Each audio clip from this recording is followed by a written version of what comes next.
Dina, remember to turn on the record button. There you go. All right, good morning, everyone. Let me turn my video on also. Says I'm unable to do that, Dina. Okay. Glad that you could join us all. We are we're happy to see you all virtually once again. We would start this meeting with the approval of the October 27th, 2021 minutes. And as always, if you can raise a hand to motion and second, then we can vote on that and get that out of the way. I have a poll. Yep. So I have a motion. Oops, I've lost some names. Eric Lamphere, seconded by Rich Lerno. Thank you, guys. And we'll have the poll put up.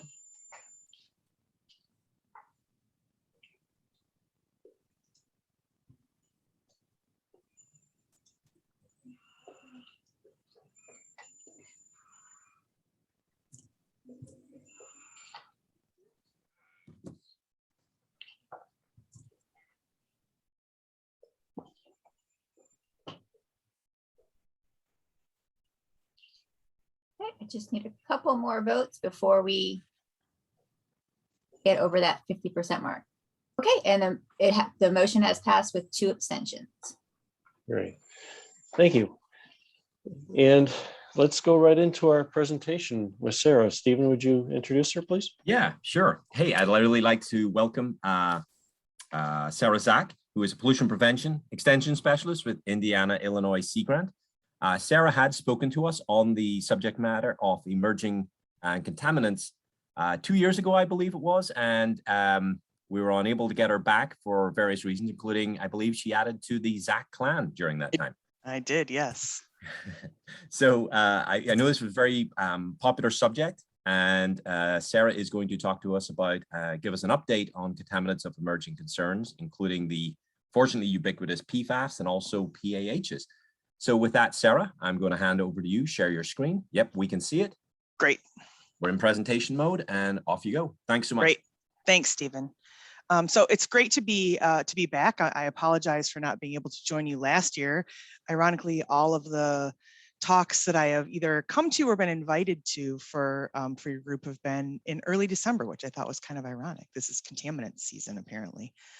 So today I've been asked to talk about 2 emerging contaminants in particular, PFAS and coal tar seal coat. And I did speak a little bit about PFAS the last time I spoke for you, and I don't want to rehash too much of the same material that we've already discussed, but at the same time, for those of you that weren't there, I want to make sure that everybody's sort of on the same page. So I'm going to kind of start with a brief introduction. So for those of you that already know this information, I apologize. We'll move kind of quickly into it, and then start talking about sort of the federal and state responses to PFAS. And then coal tar, I'll talk a bit about what coal tar seal coat is and the problems associated with coal tar seal coat, and then sort of what we've seen on a national and state level as far as response to that as well. So that's sort of the structure of what we'll do today. And I will say, due to the nature of my work from home setup, if there are questions or raised hands, it's hard for me to see them. So I'll just ask Deanna or Stephen, if there are questions or anything that come in, feel free to interrupt me, as you need to. So what's a contaminant of emerging concern? So the US EPA defines them as chemicals that are detected at low levels in surface water. We have concern about their impacts on aquatic life, and that concern might be that we don't have enough information about their impacts on aquatic life. There generally are no regulatory standards for these chemicals, and oftentimes we consider them as recently, quote unquote, discovered due to updates or improvements in the way that we analyze or detect these chemicals. So it's not necessarily that these chemicals are new, it's that our ability to find them is new, and they very well may have been here for a very long time. Such is the case with per and polyfluoral alkyl substances, or PFASs. These have been around since the 50s. We know that they've been causing negative impacts for many, many years, and we're really starting to kind of ramp up, how we address them. So what are PFASs? And here's our brief primer on PFAS. So again, per and polyfluoroalkyl substances are a group of about 5,000 man-made organic compounds that are defined by their carbon-fluorine bonds. And so we have two different types, long chain and short chain.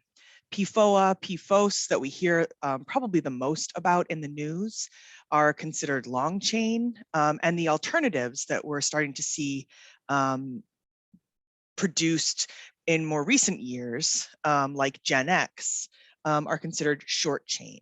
And it has to do with how many fluorinated carbons there are. And I am not a chemist, so that's about as much chemistry as we are going to do today. Or maybe a little bit with coal tar, but that's it.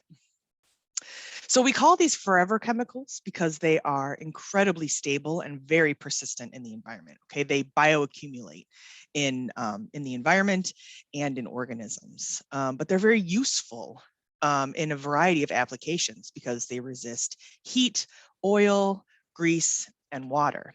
And so as a result of that, we've seen these compounds used in both industrial applications and in consumer products since they were developed in the 1950s. So here's just a quick rundown of the types of products we see PFAS, where we find PFAS. One of the big heavy hitters is AFFF, or aqueous film forming foam.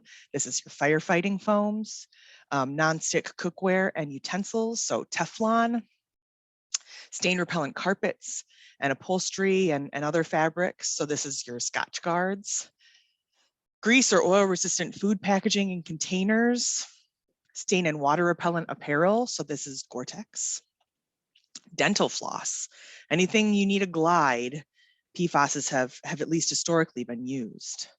Polishes, paints, sealants, and waxes for industrial use, a lot of different personal care products and cosmetics, a variety of cleaning products, and oftentimes we find it in contaminated food when the soils have contained PFAS, the soils used to grow food have contained PFAS. So we found this in soil, in air, in water, in wildlife, and in people all across the world, including in the Arctic and Antarctic, where these chemicals aren't even being used. In 2015, the US National Health and Nutrition Examination Survey found that 97% of human blood samples contained PFAS chemicals.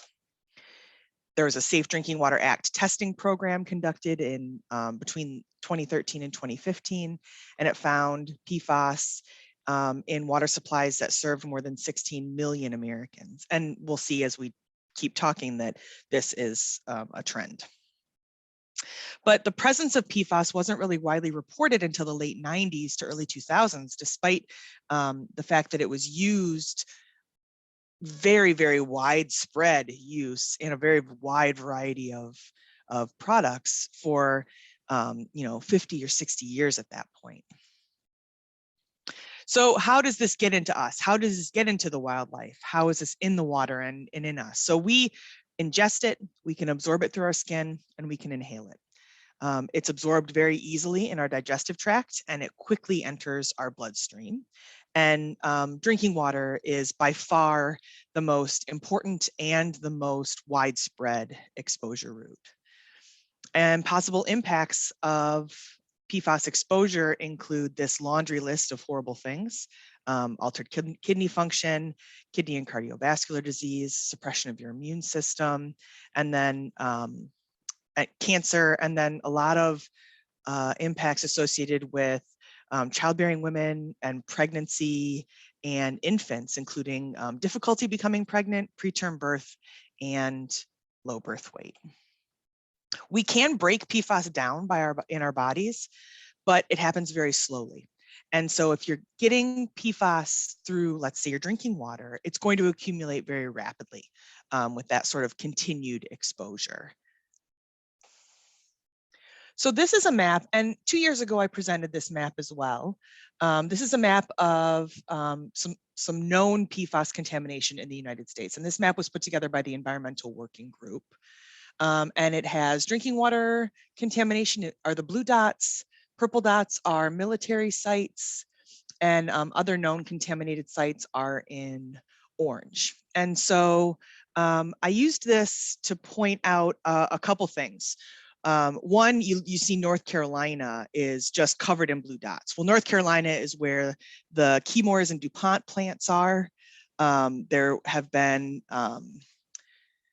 pretty huge releases of PFAS chemicals into the waterways for many, many years, thanks to the production of PFAS in those areas. And so they're well aware. Michigan is another state I like to call out. Very well covered in dots. Michigan was one of the earliest, at least in the Great Lakes, one of the earliest states to go looking for PFAS. And they've found PFAS, obviously. This is the map I showed you all in 2019. This, I think, is from June 2019. If you look at Illinois, if you look at Michigan, you can see Michigan, again, covered in blue dots. If you look at Illinois, not a lot of contaminated sites. But if you look at Illinois now, you can see we have quite a few more just in those 2 years. And as we'll talk about in a bit, Illinois has started to go looking for PFAS. And as I've said, where you go looking for PFAS, you find PFAS, and that's just what we've seen happen here in Illinois. Sarah, we do have a question pertinent to those maps. So we had a question about what kinds of dischargers typically have high levels of PFAS in their discharge. Yeah, so I mean, if you're talking about like North Carolina, for example, they were discharging PFAS from chemical plants who were actually producing PFAS. So this is in their waste stream. In most cases, this is is wastewater that is either legally or illegally being discharged directly into waterways. Does that answer the question? Yes. So it's mainly a byproduct of the manufacturing process. Yes. For PFAS themselves or PFAS rich products. Exactly. Yes, exactly. Not, I guess on that point, we also called out military bases here. Is that from firefighting type activities? Yes, most often the military sites and the other known sites are primarily defined by the amount of AFFF that has been discharged at those. So they're firefighting training facilities, Air Force bases. I mean, the military sites, the military has used AFFF in a really widespread way. They don't anymore, but used AFFF on a very widespread basis for many, many, many years. And then any place you have a firefighting training facility or anything like that, you see you have the potential for contamination, PFAS contamination due to that use. Thank you very much. Sure. So actually, before we move on, there was a qualification. So we talked about that the manufacturers have very high dischargers, but do we see other types of dischargers that maybe aren't manufacturers that are having significant discharges of PFAS? That was a lot of the use of the word discharges, but do we see some wastewater treatment facilities or other processing type facilities that are not the manufacturers with releases through their waste stream? That's a good question. The research that I have read has primarily focused on facilities that are either manufacturing PFAS or using a large amount of it in whatever product they're producing, like, producing Gore-Tex lined fabrics and things of that nature. That's where the most potential is. I can't say whether there are other sort of heavy hitters that aren't, those two. I mean, the biggest one that I would think of would be anywhere that firefighting foam is being used, or anywhere where we've seen biosolids or soils that are contaminated that could be washing into waterways. That would be another one, I guess, is that when you've got contaminated soils or you're adding biosolids to soils that are high in PFAS, and then you're seeing that runoff as well. But this, I mean, with the and this map in particular, I would say, points more specifically towards those military sites where AFFF is your culprit, drinking water sites where it could be from a variety of sources, and then those other known sites tend towards firefighting activities. And somebody said, it's another question, but I think you'll probably cover this later and you can just say that, is that you said legally and illegally discharging. Are there discharge regulations and limits associated with PFASs? That's another good question. So historically, PFAS hasn't really been addressed as a regulated toxic chemical. And so we're seeing, and I will address this a little bit. So we're seeing, and that's not really my area of expertise. So I'm sure that there are people who know a lot more about that than I do, but we are seeing now at the federal level, more attention being paid to regulating PFAS discharges under various legal authorities.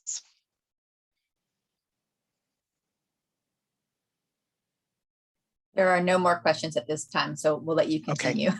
Great, thanks. No, I'm happy to answer them as we go. Rather that than get through it and move on to something else and then have someone forget their question. Okay, so conventional and advanced water treatments don't remove PFAS, PFOA, PFOS, and Gen X from drinking water. And this is a trend that we see with a lot of emerging contaminants, things like pharmaceuticals. You know, PFAS wastewater treatment wasn't necessarily designed to remove these types of chemicals.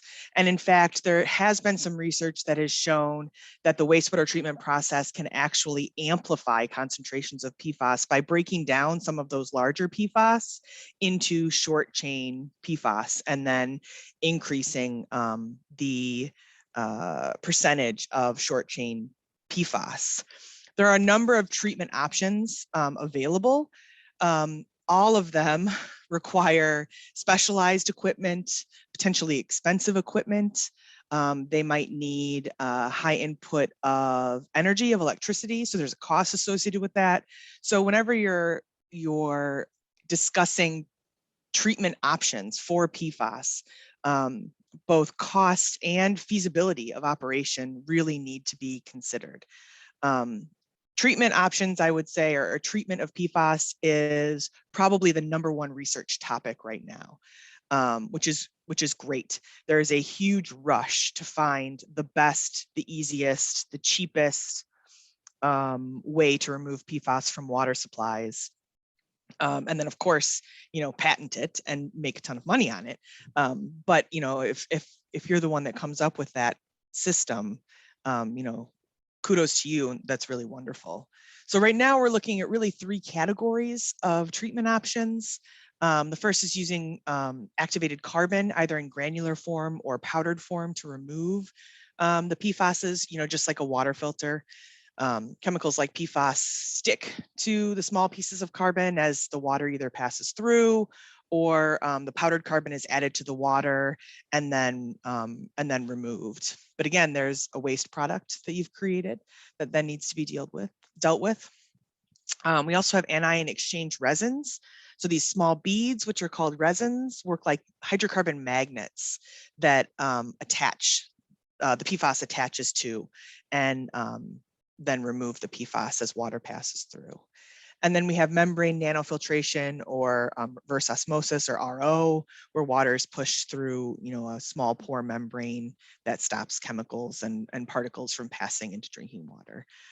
There's a lot of research. It would be an entire presentation to go through the literature and the research that has been done on sort of next gen treatment options for PFAS. Many of them are way above my skill level. They're very complicated analytical methods for removing these. Brilliant scientists are addressing these. And so, there's a lot of hope, I think, for finding a new method that's going to allow us to treat, in particular, our drinking water, easily and cost effectively. So on the federal level, up until recently, not much had been done to address PFAS. We as sort of a nation, didn't really acknowledge its harm until the 80s. Not much was really done about it. We didn't really know where it was because no one was really looking for it. And then there was a big push because people were starting to find it. There were some high profile lawsuits. And so in 2019, the US EPA under the Trump administration published the Per and Polyfluoral Substances Action Plan, which was their way of saying, we acknowledge PFAS as an issue and we are going to start addressing it. In my personal and professional opinion, this wasn't really an action plan. There wasn't a lot of actions associated, like really easy tangible actions to hang your hat on in this action plan. But it was something, and they were making progress towards giving people the tools they needed, like analytical methods for testing and things like that. But there were still a lot of open-ended questions. The Biden administration has made a very concerted effort to take what the Trump administration did and really build upon it. And so in just the past couple of months, we have seen this new PFAS action plan published, the PFAS Strategic Roadmap, EPA's Commitment to Action 2021 to 2024. And this is what they are calling a whole of agency approach to addressing PFAS. And as action plans go, it's actually, in my opinion, fairly impressive. They started by establishing the EPA Council on PFAS in April of 2021, who then in turn developed this roadmap. And there's a real effort, and you can see that throughout, to make this work collaborative and transparent through things like listening sessions and webinars and direct engagement with communities that are affected. And so I'd like to kind of walk through this fairly quickly because you can read the plan for yourself, but just kind of walk through it and see and give you a sense of what's going on in the plan. So there's an approach, there's a sort of a 5-tiered approach. They're going to consider the life cycle of PFAS, and I'm going to go through this kind of quickly because you can read this for yourselves in the plan.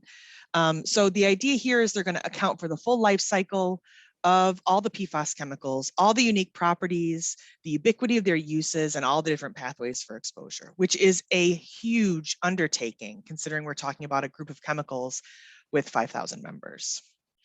They're going to, quote, get upstream of the problem. So they're going to try not just to be reactive, but to also be proactive about preventing new PFAS chemicals from entering the environment, which is something that the old plan did not address at all.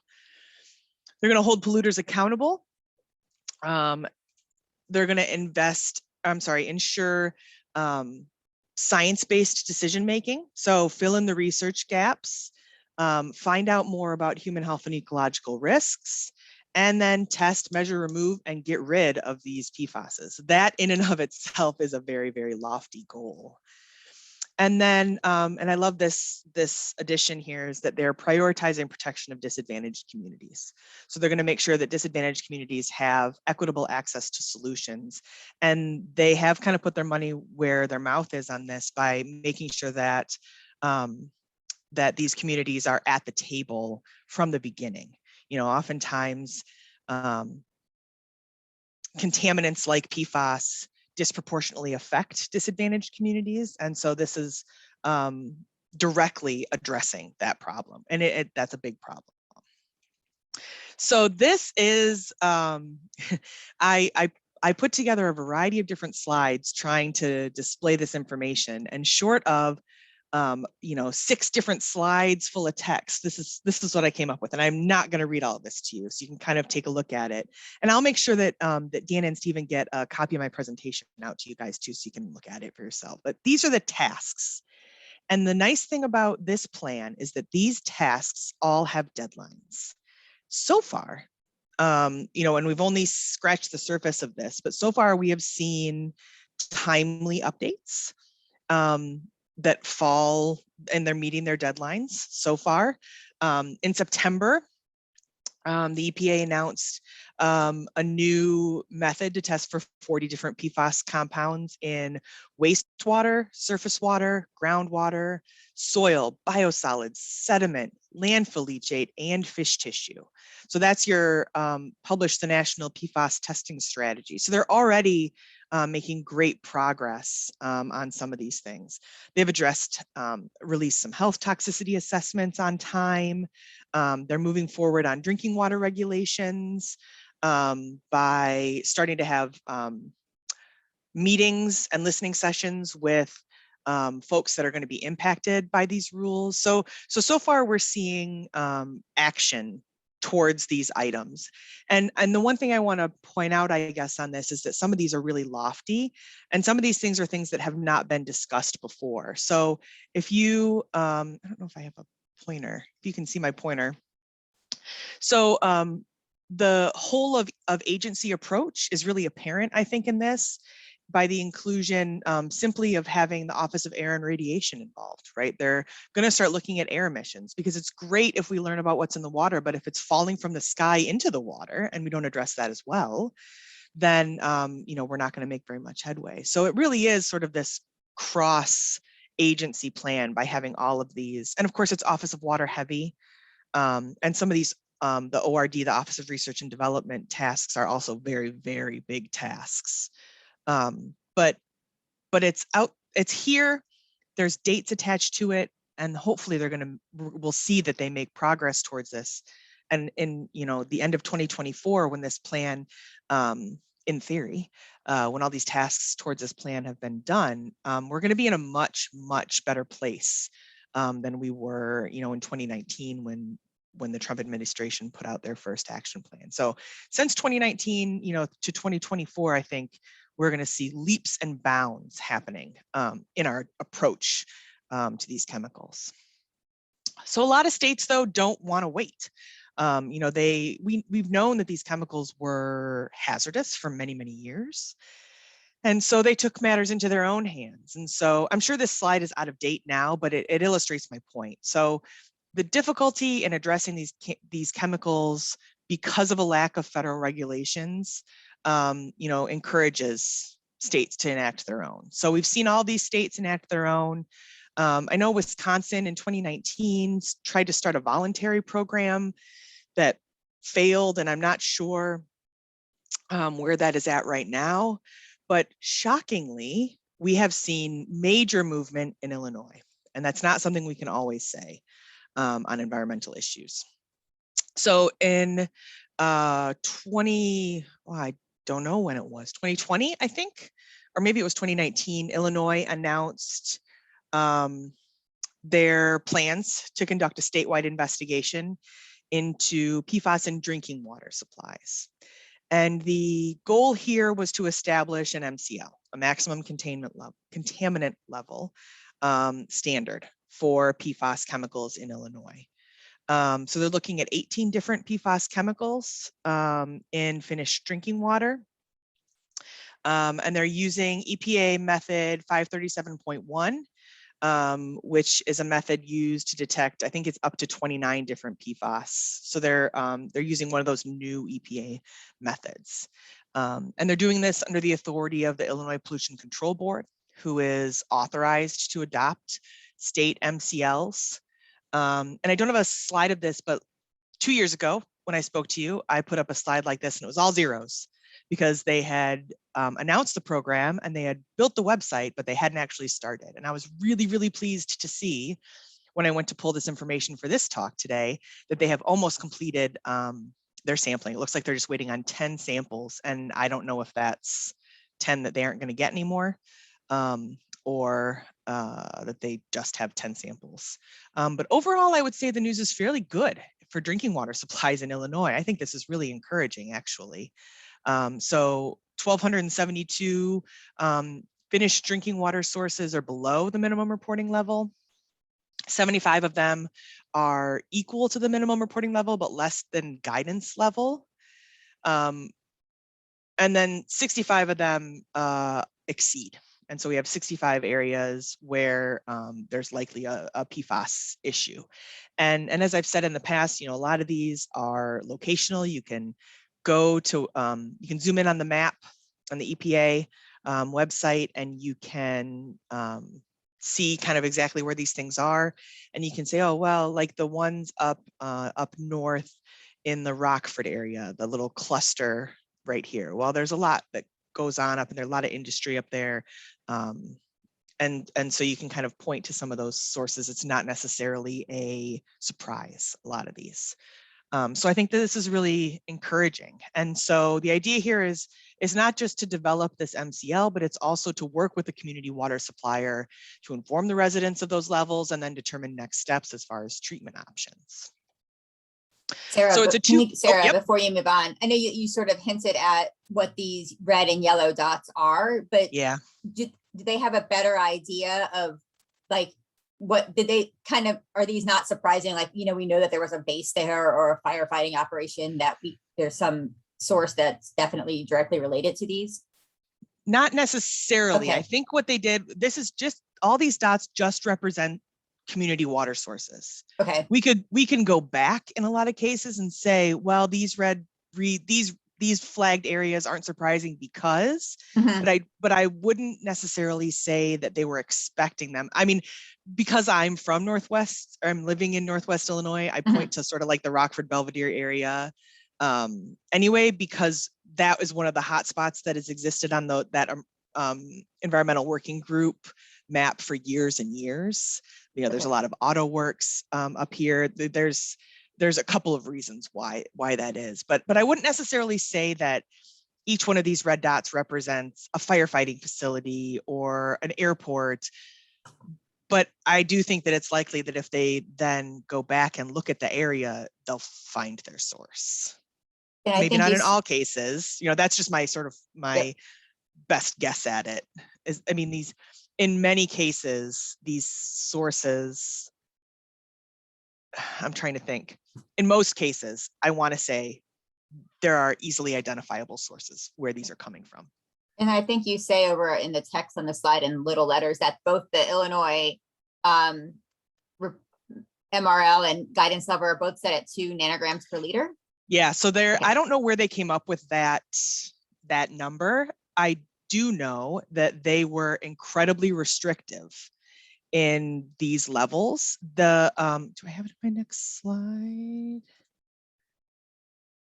I don't. I want to say that the federal government, the EPA, has theirs set at like 70 parts per trillion. And for the purposes of this sampling network project, they set that their levels at like 2. Mostly due to the fact that they are trying to just gather data and establish that MCL. So they're being restrictive. And then, you know, because they don't have treatment options to offer these places, then it's just a conversation. It's not a rule that they're breaking. It's not a fine, or, you know, it's not anything like that. This is a fact-finding mission, essentially. So they set the levels very, very low so that they could flag all of the sources and not miss, you know, potential. And if you look too at here, you can see like states have really wide-ranging limits, right? California is 14 of PFOA and 13 of PFOS. Colorado is 70 combined. Minnesota is 35 and 27. And so every state kind of looks at this a little bit differently. So I think for the purposes of establishing the MCL, Illinois was incredibly conservative. Oops. And then we had one question that was sort of back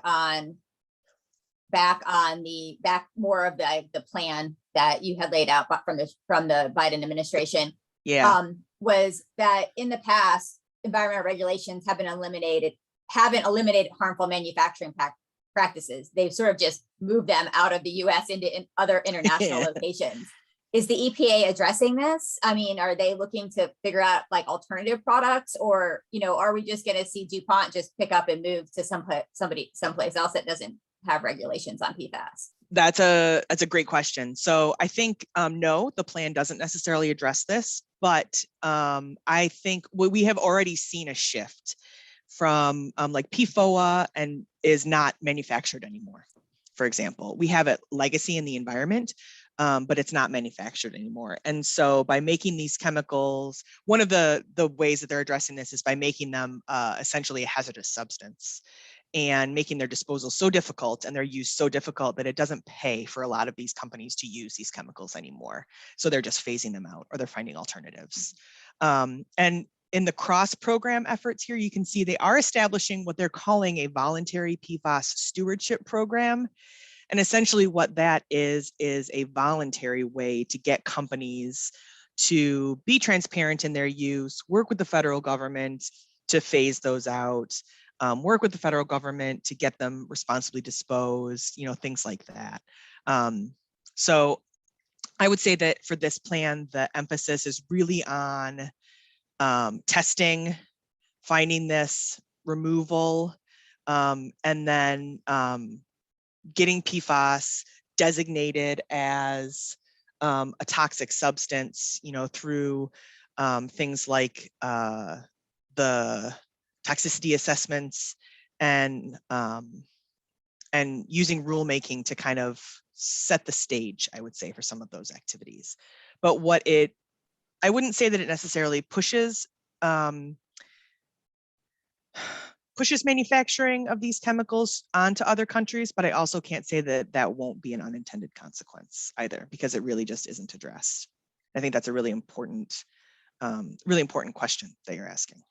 And we had just a comment from one of our members that the 2 nanograms per liter was used because it's the laboratory's minimum reporting level using method 537.1. So that was the lowest. That was the screening level. They just set the screening level at the testing limit.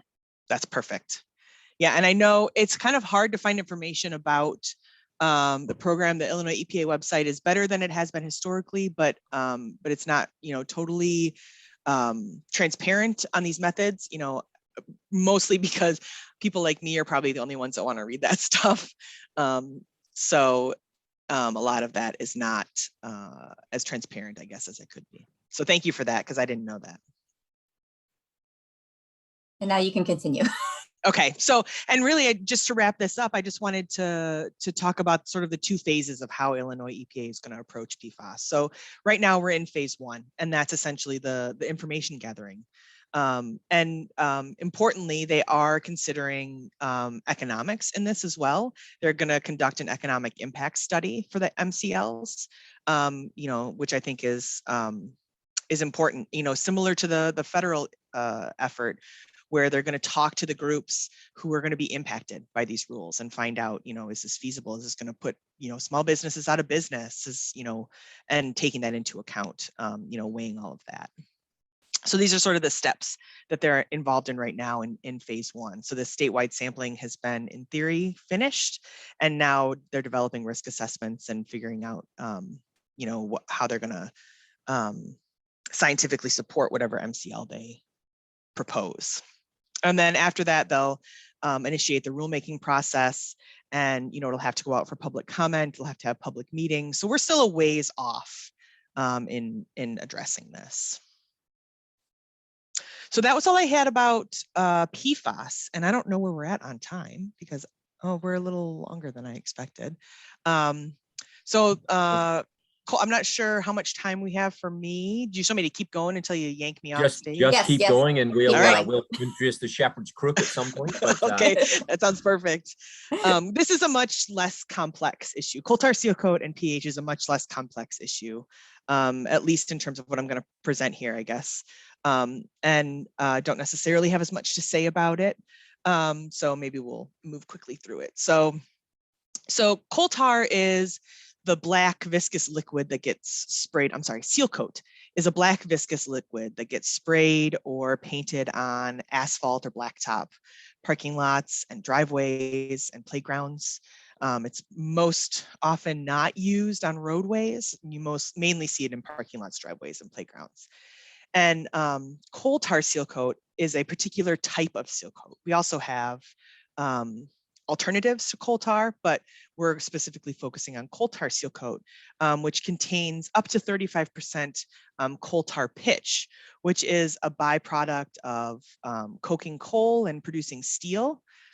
And coal tar seal coat coal tar pitch, tongue twisters today, contains up to 50% PAHs by weight. And here's our one chemistry slide for today. PAHs, these are polycyclic aromatic hydrocarbons. These are chemicals that are made of 2 or more 6-carbon ringed compounds, and many of them are well-known carcinogens. Very well-known historical carcinogens. And these are things that are formed by the incomplete combustion of organic matter. So engines, fires, grilling hamburgers, lighting candles, all of these things produce PAHs. There are many natural sources of PAHs. Anytime you don't burn organic matter completely, you're going to form PAHs. Coal tar pitch just happens to have a very, very high percentage of PAHs. And we know PAHs are carcinogenic. So we see PAHs in the environment from a variety of sources, obviously. And so you can kind of get a sense for how many PAHs are in a lot of these different materials. So in fresh asphalt, we're looking at 1.5 milligrams of PAHs per kilogram, 3 in weathered asphalt because you're creating that dust. Fresh motor oil, 4 milligrams per kilogram, brake particles, 16. Tire particles is one that often gets pointed to from roadway use that then washes into water bodies. And we're kind of high there, 86 milligrams per kilogram. Used motor oil that has been completely combusted, 440 milligrams per kilogram. Seal coats are unique. Seal coat that is asphalt-based seal coat only has about 50 milligrams per kilogram, 50 milligrams of PAHs per kilogram. Coal tar-based seal coat has about 70,000 milligrams per kilogram of seal coat. So that coal tar pitch adds an enormous amount of PAHs to the environment. And you can see this map I have here of the United States kind of shows you how seal coats are used across the country.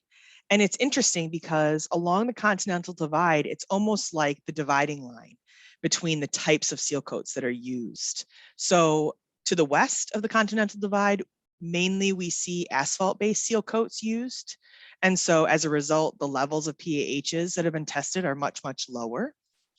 And east of the Continental Divide, we see much, much higher rates of coal tar, at least historically, much higher rates of coal tar seal coat use. And so if you look at Chicago, for example, 3,200, the levels have been found at 3,200 milligrams per kilogram. And this is primarily due to where we coke coal and where we produce steel, right? The Midwest, the Southeast or the Northeast, like Pennsylvania, places like that where, coal country, right? Where we're producing a lot of steel, where we are using a lot of coal in production, things like that. We have coal tar as a waste product. And so we're using that to create seal coats and apply seal coats at a much, much higher rate in our areas than we're seeing in areas out west. And when that seal coat abrades, when we have tire particles wearing, when we walk on it, when the wind and weathering occurs, we see PAH contamination. We see that dust that gets created and then gets tracked into our houses and runs off into our bodies of water. And so we see toxicity from these products. And so first looking at human health. So this is just a little smattering of the studies. PAHs and coal tar seal coat have been studied for years and years. I guess the reason that I lump this in with emerging contaminants isn't because PAHs are an emerging contaminant, because they aren't. They're definitely a legacy contaminant. But coal tar is a relatively a relatively new source that we're beginning to address. And so it's one of those that we know has been around, but now, you know, we can address it in new ways. We know a lot more about its toxicity. And so that's kind of how I lump it in with emerging contaminants. And so we've seen a lot of research in the past 20 odd years looking at PAH levels due to coal tar specifically. And folks at the USGS in Austin, Texas in particular, kind of broke the story in the early 2000s on this. And, you know, there's just sort of been this steady stream of really good research that's come out of that group since then. So they have looked at human health and found that pH levels in house dust near parking lots that were sealed with coal tar were 25 times higher than any other surface type. Preschoolers that are living to coal tar sealed pavement have a 2.5 to 10 times higher PAH intake, and that is dependent on, you know, the activity level of the child, how often they play outside, you know, what they do, things like that. And we see that the lifetime excess cancer risks for people living near coal tar sealed lots are 38 times higher than those living near unsealed pavement. And the trend continues with environmental health too.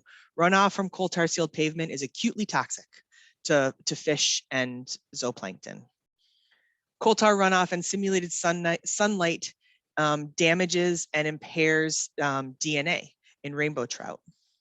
And it causes cardiovascular toxicity in zebrafish and is lethal to important fish species economically, like coho salmon. And this is, again, just a tiny smattering of the research that's out there about the negative impacts of coal tar runoff that's linked to its high pH content.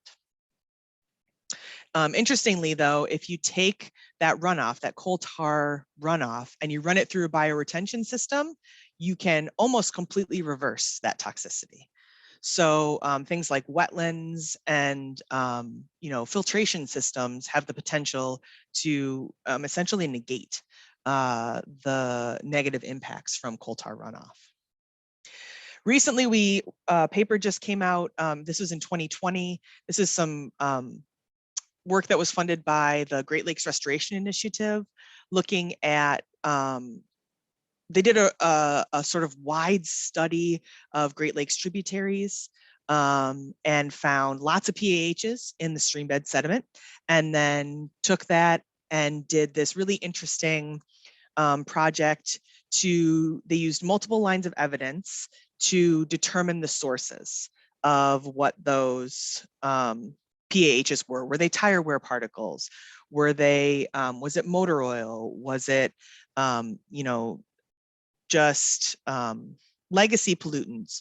Was it coal tar? And they found essentially that all of this fingerprinting led to coal tar as being the primary culprit that is adding all of these PAHs to stream bed sediment. And this is really important from a management standpoint, right? If you are doing all this work to restore a stream or a water body or protect a stream or a water body, but then you seal adjacent parking lots with coal tar, you're undoing all of that good work, because as that parking lot wears, that coal tar is going to wash right into your stream, and you're going to see negative impacts from the PAHs contained within. So over the past, you know, 15, 20 years, we've seen a smattering of responses to this at the national level, nothing like what we saw with PFAS. But the first action, I would say, was in 2006. The city of Austin banned the use of coal tar seal coats. And this is where the USGS team works that kind of broke the story on this. And so they responded very, very quickly. In 2007, Dane County, Wisconsin banned the use of coal tar seal coats, followed quickly by Washington, DC. They were banned in the district. The entire state of Washington banned them in 2011, the state of Minnesota in 2014, and then in 2016, the city of San Antonio, and that's the largest municipality that has banned the use of coal tar seal coats. And this map is a bit out of date. So what have we seen in Illinois? Well, in Illinois, we've seen a lot of failed legislation on coal tar seal coats. Just most recently in 2019, a couple of representatives introduced legislation that would simply allow municipalities to determine whether they wanted to ban the use of coal tar seal coats on their own, and it failed. But in 2021, we saw really the first forward momentum on coal tar sealant that I've seen since I started working in emerging contaminants. And that was the signing of the coal tar sealant disclosure law. So this goes into effect in 2023, and it requires employees and parents to be notified if coal tar seal coat is going to be used at a school. And it requires coal tar sealants to be alternatives to be used on state-owned property if their cost is equal to or less than coal tar. And I will say that coal tar seal coat alternatives are equal to or less than coal tar in cost. There's no, coal tar is not as cost efficient as it used to be. And so the goal here is to give the Illinois Department of Public Health time to develop some PAH standards that I presume will then be used to drive more legislation in the future. And you can see on this map here where these pinpoints are is where we have either bans or restricted use of coal tar. And this is it for all of the state of Illinois. They're all really in the Chicagoland area. Lockport is the farthest south. But we do have some municipalities that have either banned the use of coal tar seal coats within them or restrict their use. Like some municipalities, the municipal government won't use them. And big box retailers don't really sell them anymore. True Value, Ace, I think Lowe's, Home Depot, they don't sell coal tar based seal coats any longer. So if you're going to seal your own driveway, I think you'd have to hunt pretty hard to find a coal tar based seal coat. It's the applicators that are still allowed to use them. So if you hire someone to seal your driveway, you want to make sure that you're asking them if they're using a coal tar based product or an asphalt based product. And those asphalt based products have come a long way, and they used to, be more expensive, not be as effective, wear down a lot quicker. And that's simply not the case any longer. And so with that, that was all I have. So I can take more questions. I do want to give a quick plug first. We're hosting the 2022 Emerging Contaminants in the Environment Conference next April, which I know is going to come up a lot quicker than I expect. And the call for abstracts is open right now. So if anybody has any work that they're doing about emerging contaminants, if you're doing any road salt stuff, anything like that, we'd love to hear about it. So you can go to go.illinois.edu/ECEC22 to submit an abstract, or we'll open registration probably after the holidays if you're interested in attending. And it's going to be hybrid as of right now. It'll be, we'll have a virtual attendance option, and then we're hoping to have an in-person option as well. And then one of the other areas that we focus on is pharmaceutical disposal. And I spoke about PPCPs the last time I spoke with you guys. And so I just wanted to give a plug. If your municipality doesn't have easy access to an unwanted meds disposal program, get in touch with me, because I can help get you one and get you connected to that and get you a drop box. And I'd love to do that too. And so with that, if you have any other questions, I'm happy to take them, or you're welcome to shoot me an email or give me a call. So we did have a question about, is coal tar considered a hazardous waste? So I think no. Yeah, I understand, and Sarah, correct me if I'm getting it wrong here, but it's because it's a reused product. I think that's correct. It's not to do with the chemical constituents. It's to do with it being classified as a reused product, that then it doesn't get that classification, even though chemically it would qualify. Yeah, I think that if the manufacturer was to try to discharge of it and not use it as coal tar sealant or give it to the coal tar processing folks, it would be like at that stage, but then it goes to the coal tar manufacturing, and then what they give out is whatever they do to it makes it non-hazardous. Yeah, waste. The pitch The Yes. coal tar pitch itself is a hazardous waste. Yes. Yes. But then you mix it in a little cocktail and it becomes coal tar sealant, and then it's not. Yes. Yes. Mix it in a cocktail and smear it all over your parking lot. Yes. Then it's not. Even though chemically Yes. it's essentially the same. It's essentially the Yeah. same. Yes. Yeah, we had this discussion. Both Dean and I have been technical witnesses on this particular subject, and that has come up about that classification gets thrown in your face, that it's not classified, and you know it's hard. Well, you know the nuances get a bit lost on. That's a like a trick, a sleight of hand playing hide the ball with the chemistry here. Yeah, it is absolutely. Sarah, I had a question. Just anecdotally, so we track PAH concentrations using the US EPA 16 priority pollutant list, and it looks like we had high concentrations typical for urban areas in the Midwest, and it looks like they've leveled off or are falling away. And it seemed, and this is totally anecdotal, that there had been, although we didn't have this official ban, that we did have like the market had somewhat shifted away from the use of coal tar-based sealants. And I wondered if your organization had any evidence that would support that observation. Anecdotal, yes, but actual hard evidence, real data, no. But I think that's totally accurate. I think you have seen, so there's a very active lobbying group that lobbies for, or I should say that lobbies against bans, that is incredibly effective. We know them very well. Many people have had dealings with them in Illinois. They've defeated a number of bans in Illinois.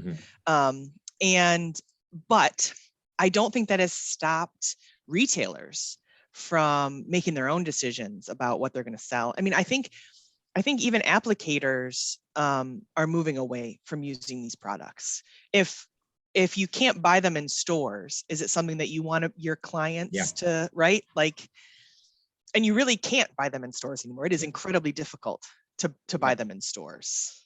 So I do think that we are seeing a shift. And I mean, to me, it's a no-brainer. To me, it's a no-brainer. This is one that gets me. The coal tar is one that gets me. This one to me is common sense. Yes, it's the chain of vector into the environment, et cetera, is very, very clear here. Very clear, yes.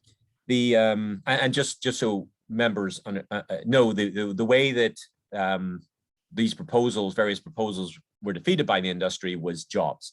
You know, they were saying it was threatening jobs at these various manufacturing areas, and Illinois has a few of them, and so that weighs very heavily on elected officials' heads, which I understand. So the legislation that is now in place is a compromise. We'll see how it affects. But once again, it does seem certainly noticing that I've noticed several manufacturers actually now publicizing that they use non-toxic, meaning asphalt-based or acrylic-based rather than coal tar sealant or. Yeah, and I do think too, you can also point to the fact that the alternatives didn't used to be as good as coal tar. I think that's a fact. I think historically, the asphalt based wore away a lot quicker, but we've seen advances in those industries, and now they are just as good of a product and they're just as cost effective as coal tar. And so when you're faced with a pretty equal choice, and one of them is known to be toxic and one of them is not, I think people are starting to make make the right choice as well. So I spoke at the state maybe for this present legislation. It was about a year and a half, maybe 2 years ago, and they had a couple of manufacturers there who were making the argument that these still were not as good. And all I could do was quote their spec sheets from their own company and say, well, these companies show exactly the same performance standards. And these two fellows, and I have to give them, they were very knowledgeable. They really knew, and it's difficult to argue against when they're the ones testing them. And they were saying, that's the like under perfect conditions, or they were saying that was more susceptible to applicator error, but also that the marketing folks tended to those fact sheets were not as accurate as they would like them to be. And what can you argue? You can argue about that. It's just like, well, all I can go with is with your company's technical documents that they produced and I've reviewed. So and the it was public a little too. frustrating. Yeah, that's very frustrating, because those are the things that the public have to make decisions on, right? And if you're telling them it's just as good, they have to believe it's just as good. Yes, yeah. And I have to say, once again, those two were very, I did appreciate the fact that they were not just throwing things around. They were very careful with what they said, but it's difficult to argue against when you've only got that, you can only see into their world through the published material. Yeah.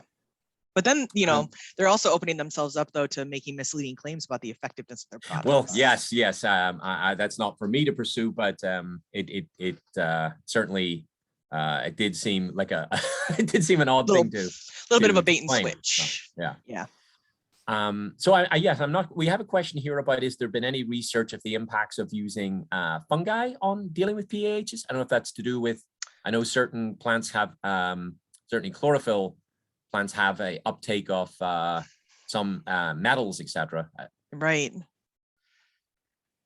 I can't recall any, but that doesn't mean that it doesn't exist. Okay, I know the person asked this, so I'll ask later. I'm gonna write that down though, and now I'm gonna. Like this, yeah. I know I've seen Brussels sprouts and broccoli used in heavy metal sites. Yeah. Okay, so any other questions for Sarah?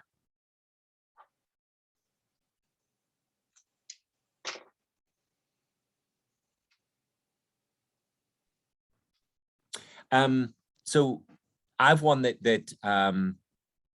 with the PFAS and PFOS, we're the standard test there. We're talking about, the method 537.1, etc. I take it that's a subgroup of those compounds that it tests for. It is. And then calculates out the total mass. So even when we're finding like a 0.2 or something, it's usually some kind of undercount, because other ones could be present that are not captured by that methodology, right? Yes, that's an important distinction, I think. So the method they're using tests for 29.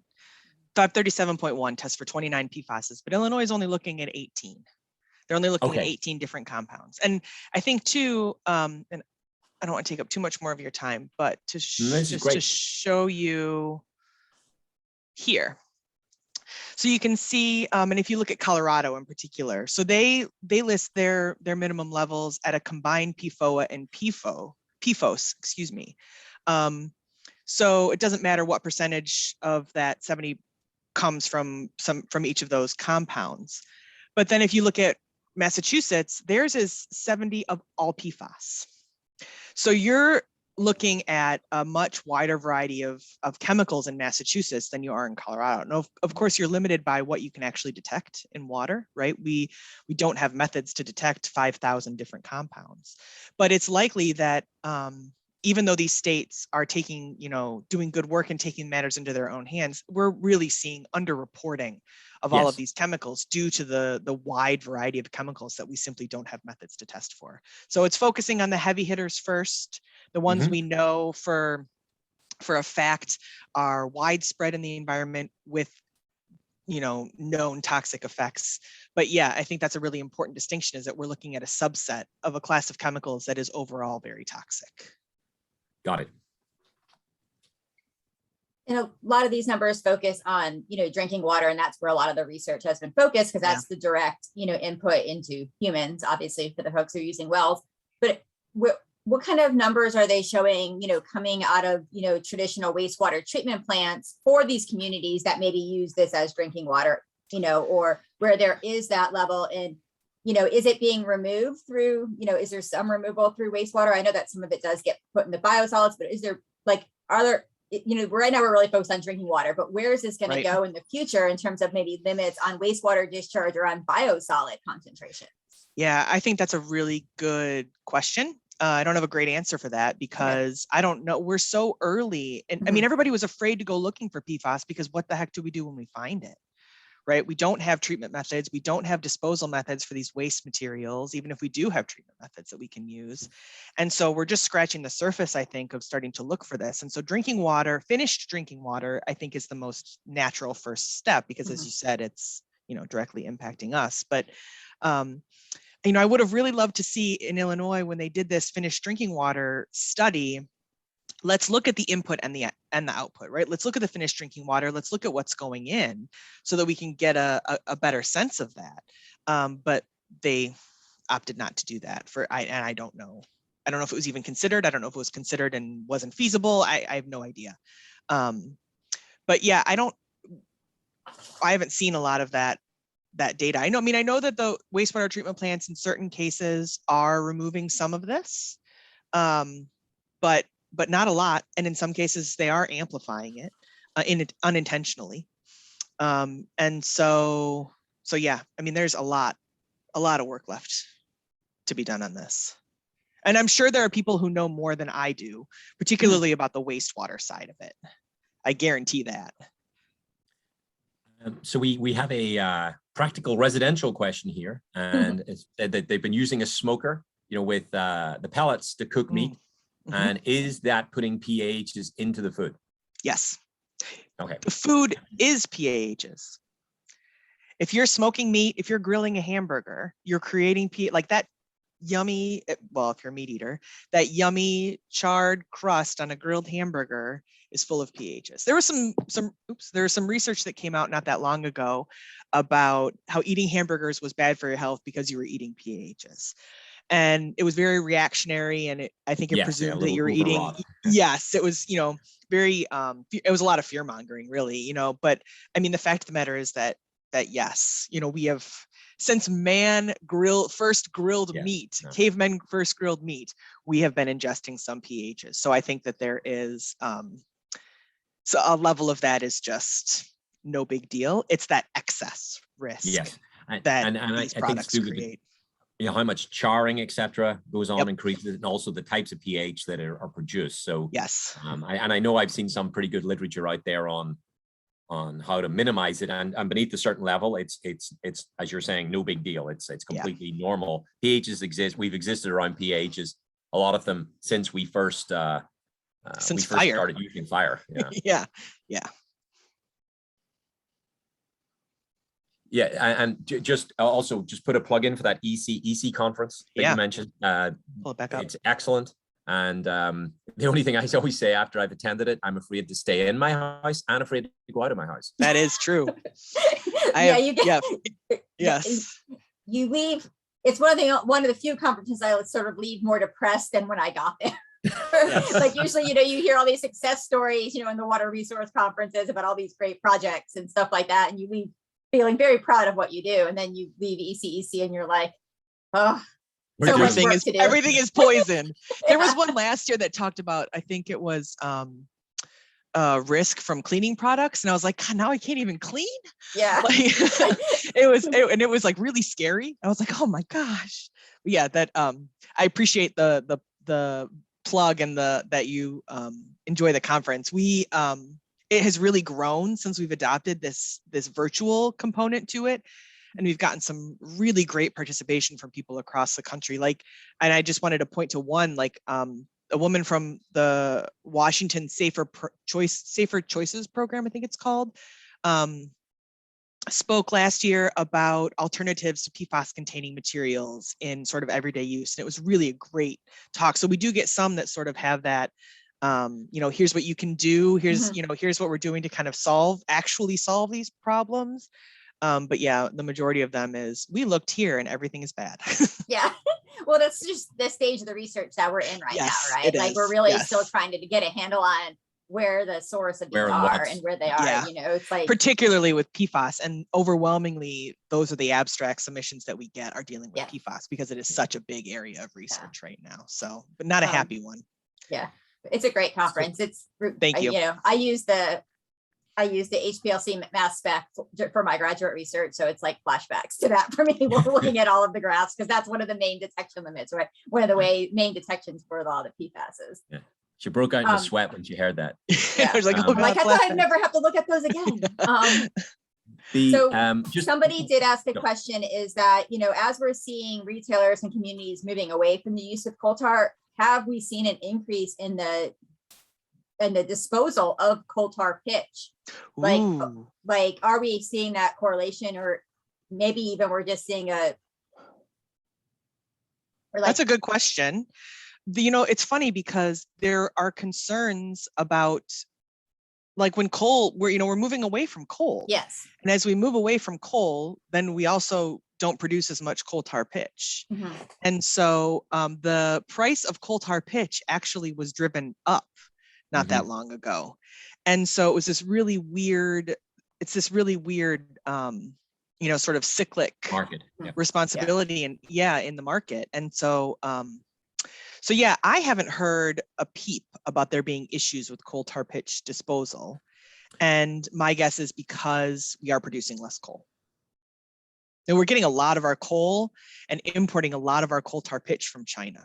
Yes, A lot we are. of our coal And I was tar going pitch to is say coming that over I from also know China. that Yeah, I because of remember this seeing shrinkage- numbers that like a lot of this coal tar pitch that was even being brought in was in like the 80+ percentile. So it wasn't even, we were bringing in a waste product or a hazardous substance in order to create these materials. Yeah, we created a market, and then the market needed more of the product when production started to slide. So then we started importing it. Yeah. Right. We need to move on to the rest of our agenda. Sarah, thank you so much. This was very excellent, welcome as always. And I'm happy to be here. informative. I'm glad I was able to join this year. And again, apologies for last year. Was I was not in a great place last year this time. So So we just produced our most recent newsletter, which includes an article from Greg Lefebvre, who talked about endocrine disruption at the ECEC conference. He did. And he does puts out there about getting the medicine take back program. So interesting, you mentioned today that you can be contacted. I can, we purchase.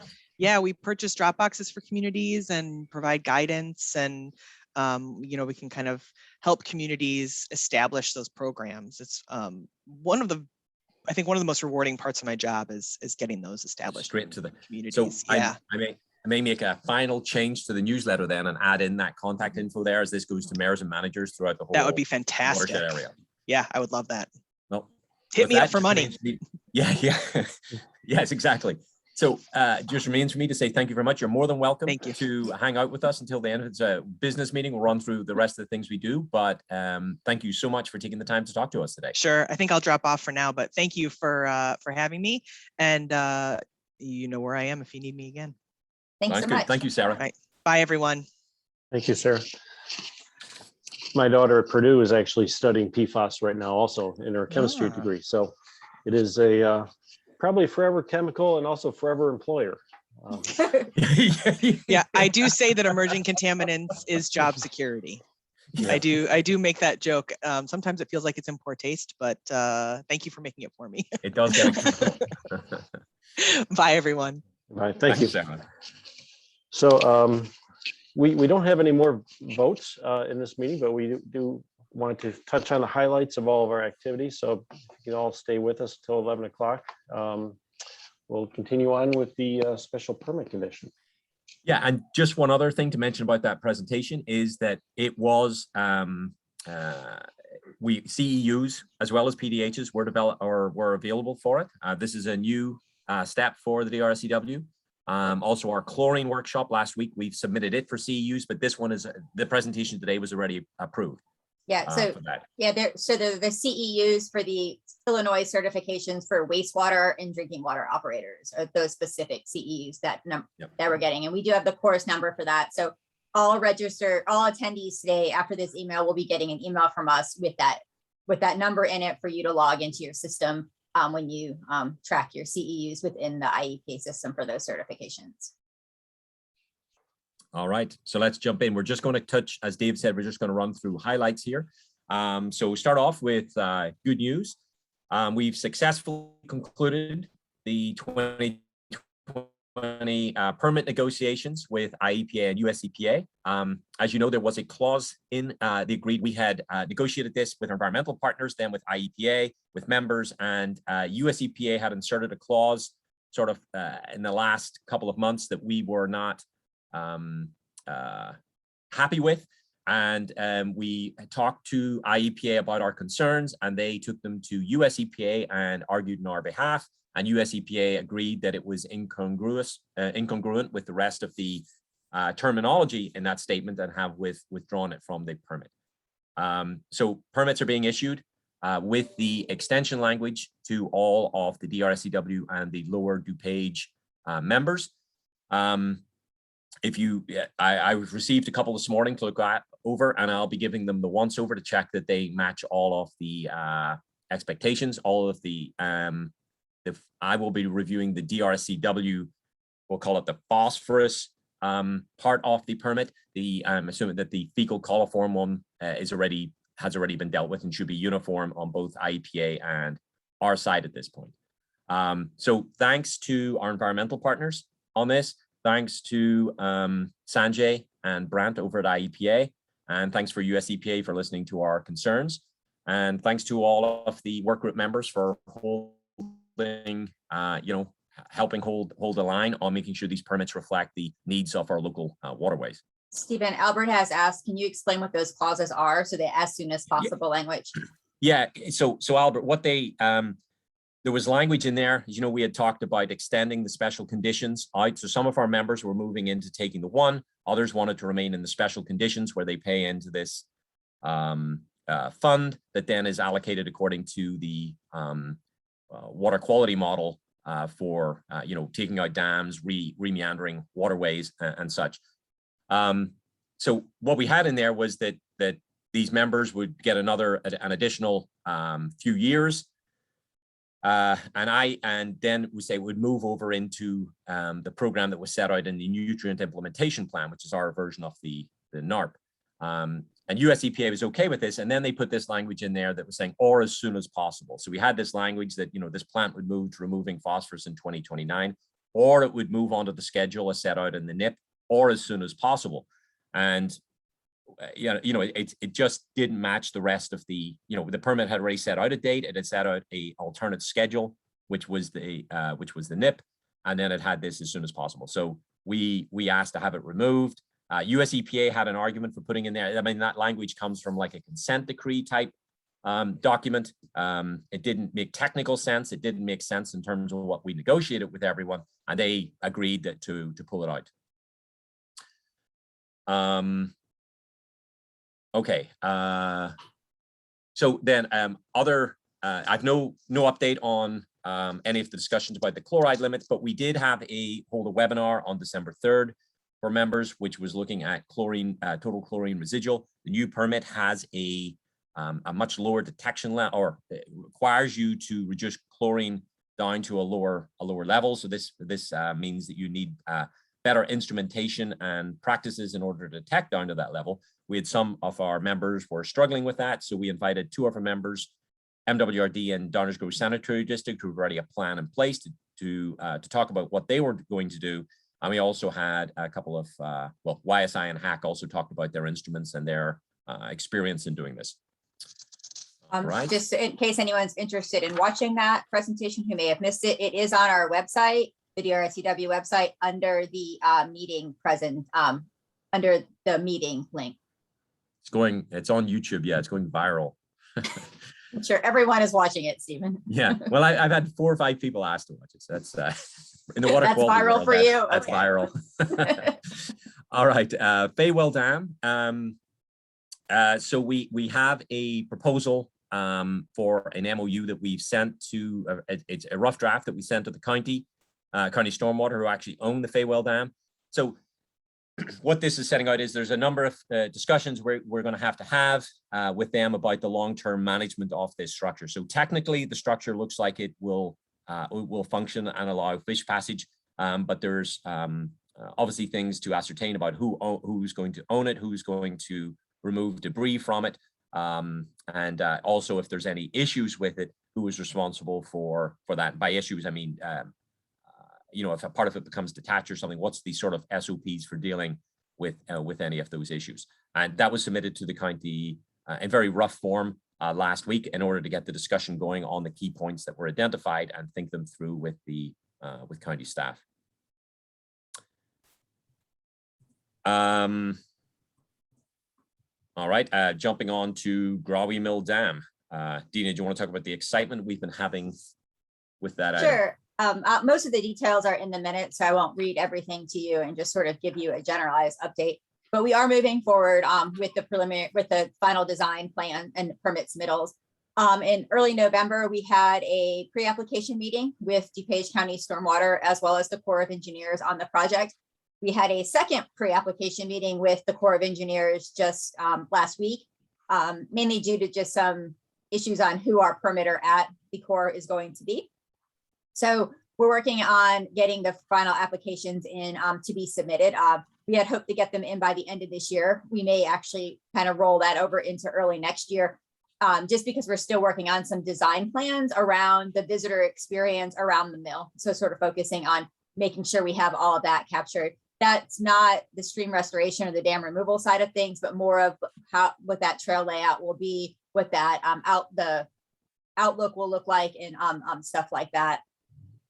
Other than that, we've just been having a lot of meetings on finalizing those plans and getting the permit applications together. If anyone doesn't have any questions, that's really the basis of the update for Growie. There's a lot of little details you can read through the meeting if you want to know about where we are in each of the different phases of the project, from visitor experience to flood wall to historical research and all of that. That's all on the agenda for you to read. Yeah. So I'm going to move on down to the lower east branch, which is on page 4 of the agenda. So we know survey work has been and wetland delimitation are complete. We had a meeting with a lot of the property owners and the members of the East Branch Watershed Committee to discuss the project on November 9th. And we're going to have a second meeting on December 16th. Pre-project monitoring for that particular project. We now have 11 sites throughout that reach. That's from Weber Road all the way up to 75th Street. Was completed, and that data, particularly the QHEI data from that survey, has already been sent to the consultant for integration into their decision-making process. Moving on to Klein Creek. At the last meeting, we were authorized to the projects committee and executive board to move forward with signing an agreement to get that project done. This agreement would be between the DRSCW and the Village of Carroll Stream. Projects committee has approved the MOU and approved signature, and we'll be moving it to the executive board for authorization and signature in the next week. Number 7, nutrient implementation plan. We've no updates, obviously, from the Nutrient Science Advisory Committee. Dina,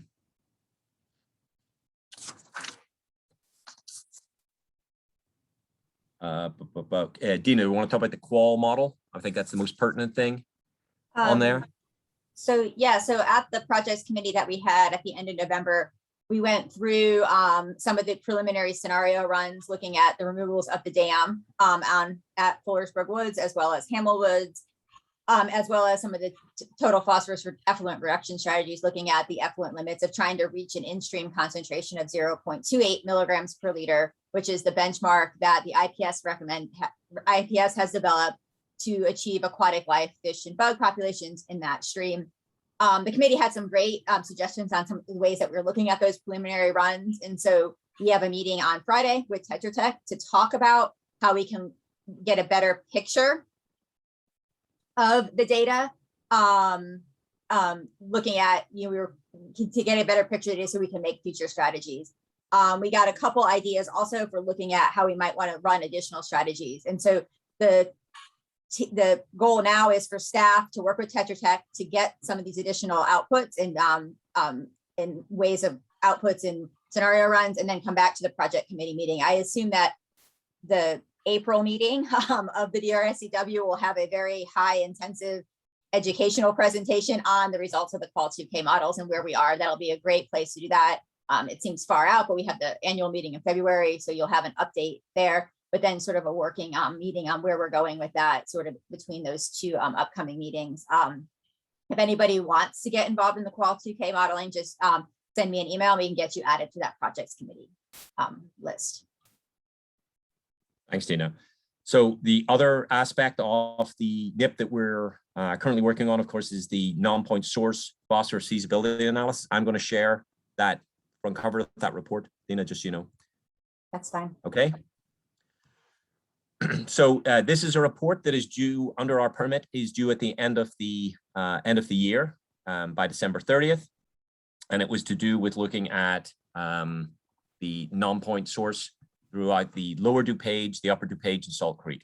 Now, just to be clear, when looking at this report, is that it's clear from the data that the vast majority of phosphorus in those 4 watersheds is coming from wastewater treatment facilities. Nonetheless, the report did want us to look at evaluating this. We had decided to focus on leaf litter and street sweeping, just due to the limitations on structural BMPs.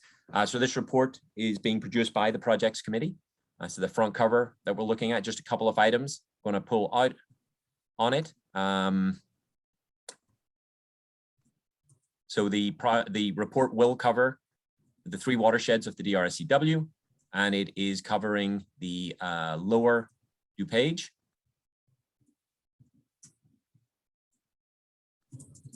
a lot of this work rests on the non-point source work that we helped, we made a contribution to up in Wisconsin, which looked at the loading caused by wind or leaf litter fall and how street sweeping, etc., could be used to minimize that. So this is the bottom graphic here.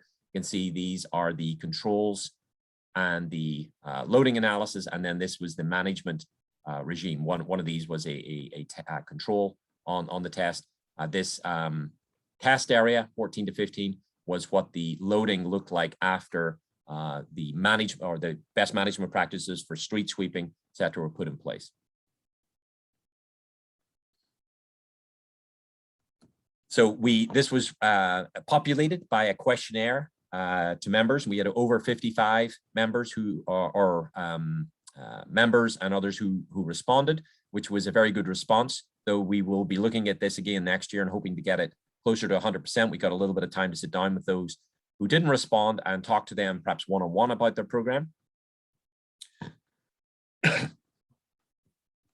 And it was what we used is this thing called the Street Sweeping Credit Calculator, which was developed by the Minnesota Pollution Control Agency with US EPA. And the data we collected was then plugged into it. We had to do a little bit of additional work to produce the analysis because we rely on miles or lane miles swept. The model is not really set up accurately for that. It's set up, you have to actually have the mass of material that you collected. So we had to sort of change the model a bit in order to get it to accurately calculate based on lane miles. And we ended up with a figure. So this would be for, just one thing to actually look at here is the other thing we did was create a canopy map for looking at sort of hotspot or loading by this method. So we looked at where canopy would overlay roads right of way. This is the map here.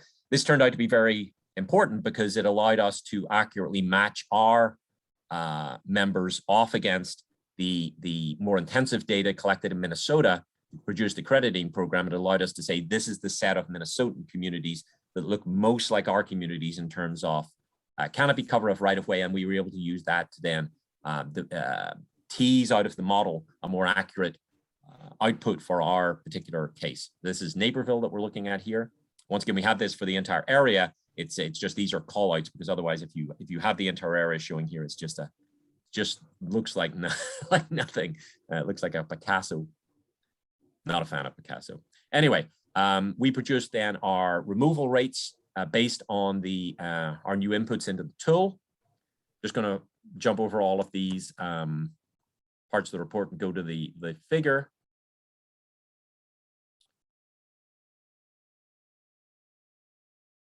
So this is in pounds, and we calculate that through that street sweeping and leaf litter pickups, we're grabbing, whether we use the 25th percentile rate of removal or the 50th percentile rate of removal, you can see it's between 7,000 and 12,000 pounds of phosphorus captured a year. Now, again, I want to underline that in relation to, or in comparison to a wastewater treatment facility, this is a very small amount. And given the concentrations that we're seeing in waterways that are not affected by wastewater, our phosphorus removal targets are not going to be reached on at the concentrations that we're aiming for, are not going to be reached by doing a lot of work in the non-point source regime. But nevertheless, we feel that this is an accurate, a relatively accurate analysis of our current practices for street sweeping, etc., and leaf litter pickup and what we're capturing. The rest of the report is analysis of different kinds of roads, curb and gutter versus regular roads. And then we also have a set of recommendations, things to look at, such as, we have a number of communities that increase their street sweeping in the fall period of the year. That is something perhaps everyone should look at, and that's been shown to affect the total amount of phosphorus. Though we then get into the discussion about, well, is it also important when that phosphorus is not just the sort of total annual loading, but what types of, or when is that phosphorus being introduced into the system? So perhaps spring is also a period when we should be looking at increased sweeping. Okay, I'm going to stop share. So again, that report it's currently with Baxter Woodman, who is our principal consultant on this. They are integrating the second round, well, the third or fourth round at this point, but final comments from staff, and it will be going out to the projects committee later today. And they will then review it, get it back to us. We'll get it cleaned up and we'll get it into Illinois by the end of the month. And then we have some budget set out for next year to then develop some of the other aspects on it, or other items that we feel need to be tied up. And of course, this will then form an integral part of our NIP document, which is due at the end of 2023. For my fellow public works directors, you might be able to use that as ammo to try to get rid of your collection. If you're encouraging residents to put their leaves into the gutter. I'm so glad that we don't do that here in Lombard. We have waste management pickup in brown paper bags for free, but it can clog drains and also add phosphorus. So yeah, might be one more reason for you to approach your powers that be and try to change your practice. Yeah, I mean, the thing that comes out of that study is having broken up leaves in the gutter that's the number one way to get the phosphorus from those leaves into the river. So anything that can be done to avoid that situation. And it was also clear that it's not always easy once they're in the gutter. It's maybe you get them swept up or something before the next storm, but then you're sort of rolling the dice with when the storms happen. So and it's obviously like, well, nobody's looking at, it's not like snow and ice control. You're looking at the weather forecast. Well, better get those leaves picked up before it rains. That's just because it doesn't create an immediate issue for the agency. All right. Going to go on to, oh, well, just one thing. So the IPS training, this is for getting the IPS material up on the website and also getting staff trained on the new software. It has been moved to mid-January. We're collaborating with the Lower DuPage on that, and we're also collaborating with the Lake County watershed groups to do this. Bioassessment activities. This is number 9 on the agenda. You see we have a number of reports out there. We're taking a down year next year, but the East Branch report should be delivered. It's already, well, we have it already in draft form. West Branch is ongoing, and Salt Creek was completed this year. We're actually just completing the sediment gathering. Alex on our staff is out finishing up the last couple of sites. Yeah, it's obviously getting colder out there, so I always know it's sieving sediment in the river when it's snowing is just a heartwarming experience. Certainly not a hand-warming experience. I mean, we should mention that we did let him know he could wait till next week when it's going to be 50, and he did not have to go this week when it was going to be 20, but he decided he wanted to finish this week. He was determined, so. Yeah. We're not that mean. Yeah, yeah. Okay, so continuous monitoring is ongoing. We're leaving the sondes out this year. We're also looking at, realize it's not under conductivity monitoring, but we're going to be doing some sampling at our conductivity monitoring sites. That's 6 of them. And we're going to grab some chloride grabs, and just we did this correlation a decade ago. So we're just going to run it again and check that, refine it a little bit, or just check that it's still correct. So obviously, some of the dissolved constituents can vary over time, and we want to make sure that our the equation that we use for turning conductivity into chloride is accurate. No update on the MS4. We'll go on to chlorides. So you know that there's I think the there was one technical brief that was yesterday, right? So there were a number of technical briefs that were being run on this subject. The dates and times are there. I think they're all over now. One due to technical issues outside of staff's control. There was one had to be postponed and moved. But we did hold a calibration workshop, which was attended by 15 individuals. I think they were from about 9 to 10 agencies. And so what that looked at a calibration of a certain, like a open loop application system with a digital calibration. And I wanted to thank County DOT staff for putting that on. And I think that just given the interest in it, it's probably something we will do every year from now on. Obviously, we'd like to increase the amount, the different kinds of equipment that are used. We looked at dry salt, pre-wetted salt, and liquids at that demonstration, but it would be nice to have perhaps different equipment, perhaps also equipment without the digital system. But thanks again for County DOT for putting their hand up and volunteering to do that. We had another couple of members, including Addison and Schaumburg, who were also potentially interested in doing it, and we'll look at trying to get them on board with that a little earlier on next year. Salt management questionnaire will be coming out.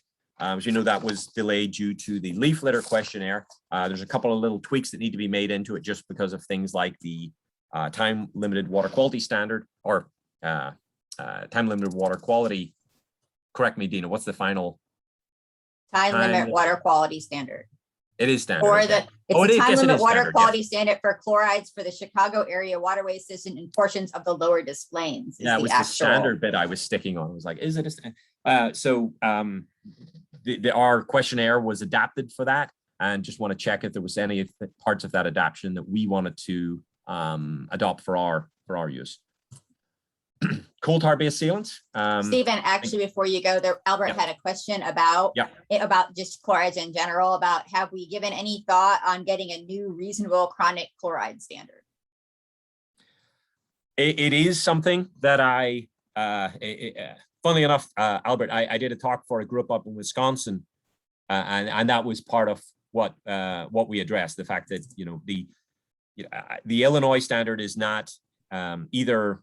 It doesn't reflect really accurately either the chronic or acute.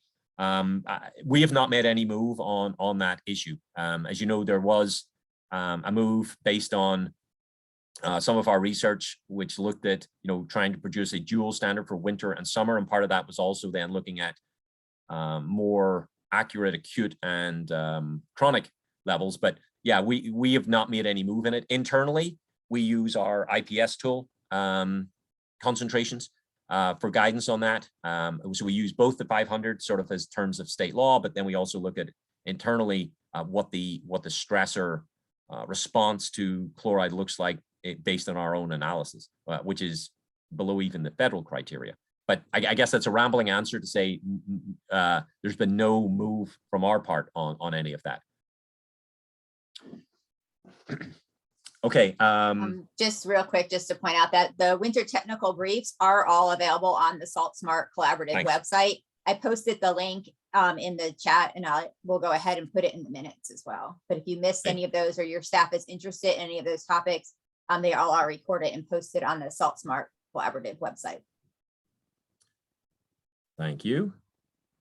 And we have let's see if I can find it here. I know I have it open.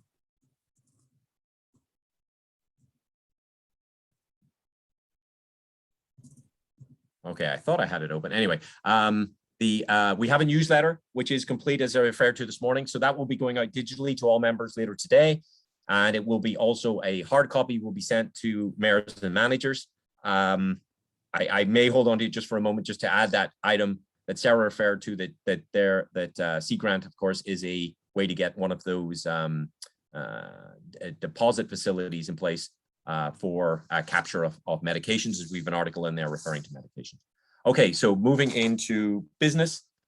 The invoices here that were paid during the last period are given to members. Once again, no vote or anything is necessary on this. They go through a full analysis from staff, committee chairs, and executive board, as well as then also during the whole process, make sure that they're in compliance with the budget that we pass at the beginning of every year. But they're given here for your edification. Dave, do you want to take over, talking about the slate of officers? Sure, Stephen. So this will be voted on at our annual meeting, which will be February 23rd. I'm happy to say that all officers and board members are willing to continue serving. And so we're looking to have the slate continue with the same individuals. So thank you to everyone for your service. We are, and they're listed there, and you'll see that slate again presented at the meeting. After that, we also want to introduce a bylaws change that is seeking at the annual meeting to add 2 seats to the DRCW board. One will be for the committee chair of the projects committee. And so that will be formally recognized as a standing committee. It's been an active committee for a very long time. And Amy, thank you for Underwood for chairing that. And then the other one will be an at-large seat. And so those will bring our total membership on the board from 11 to 13. We wanted to add room for a couple more members, but you'll see the slate going forward for the regular 11 members that are currently serving to be reappointed.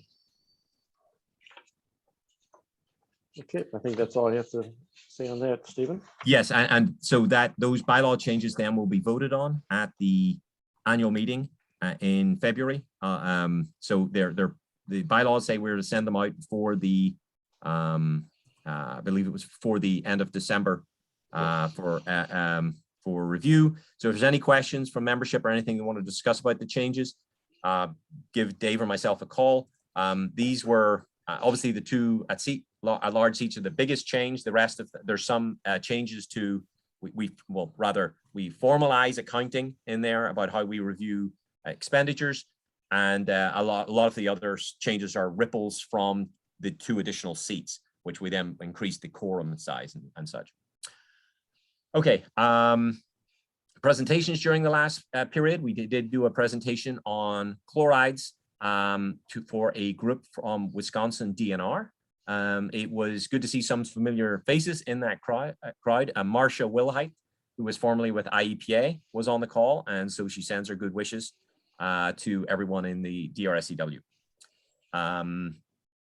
I think that's pretty much the end of it. Obviously, we'll be getting the budget out to you early next year for review, and once again, that will obviously set our priorities for the next year. And then as always, we will have a year budget in detail, and then we will have 4 years of projected budget beyond that. With the change in the permits, obviously that has an effect on our budget, as there will be more money flowing into the special conditions fund, and obviously that creates a bit more buffer for some of these large projects, Fullersburg and also Lower East Branch, which are large projects that we've taken on, as well as backup on the potential backup on the Faywell project or additional projects to support that. All right, and then lastly, I had sent out by email all of the PDH certificates. So anyone who attended a meeting over the last year should have received a certificate. Thank you for attending. I know a lot of you had then expressed interest in serving on a committee, so that's wonderful. There's still room to do so. So if you have an interest in a particular committee, go ahead and contact Stephen, myself, or the committee chair directly. I will continue to send those certificates, and the wastewater operator credits those require more direct accounting. So those of us that are PEs, we can just take record of our own PDHs and kind of manage that in our own file. But if you're wastewater operators, you'll have to go that extra step with the IEPA. Yeah, and I think most of the people who are looking for those are familiar with the system. So yeah, I know it's kind of like, oh, there's a lot of steps here, but you know, people who are used to doing it, it's just they're used to it. Okay, that's all I have. Are there any announcements from any of the members that they would like to put in the chat or the Q&A that we could read out?